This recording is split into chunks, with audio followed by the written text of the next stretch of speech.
ganito kalimpyo ang aming isaw. Nililinis talaga namin yung isaw, mga lalabs. Panoorin nyo kung paano ko linisin yung isaw na binibenta namin.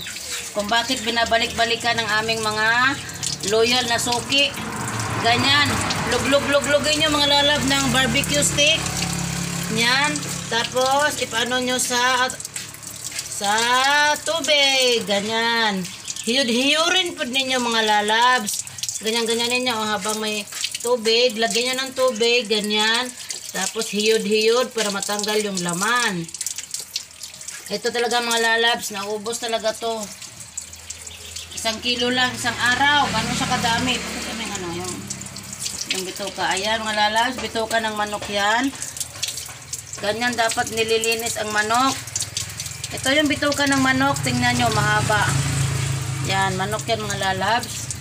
Para malinis yung kinakain ng ating mga mahal na customer, tusukin yan, yan, luglog. Yan, iluglog yan, mga lalab, imikos-mikos sa loob. Yan, ganyan-ganyan, iluglog.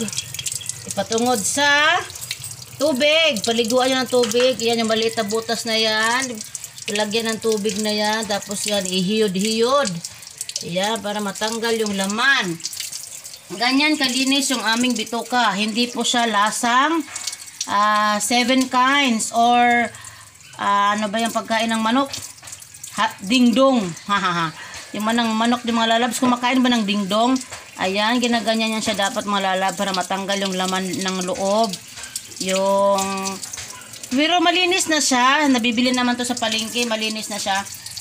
Sinisigurado ko lang na talagang wala ng laman yung loob niya, ng bituka. Tingnan mo, sa sobrang linis, mga lalabs, oh, nabiyak na yung bituka. Yan, lagyan mo ng tubig. Ganyan-ganyan mo siya pababa para matanggal yung laman. Pero wala na siyang laman, malinis na siya.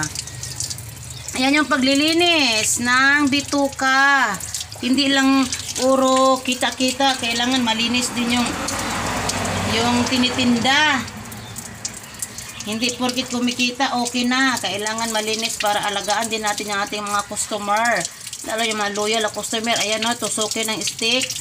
Yan, tapos iluglog. Bisaya ba?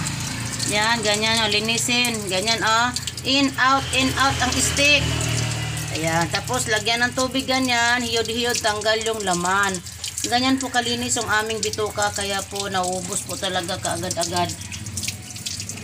Bituka ng manok.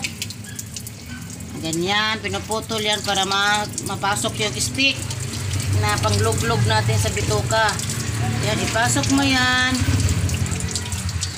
Ito yung paglilinis. Yan, kung paano linisin yung bituka natin. Ilang minutes na?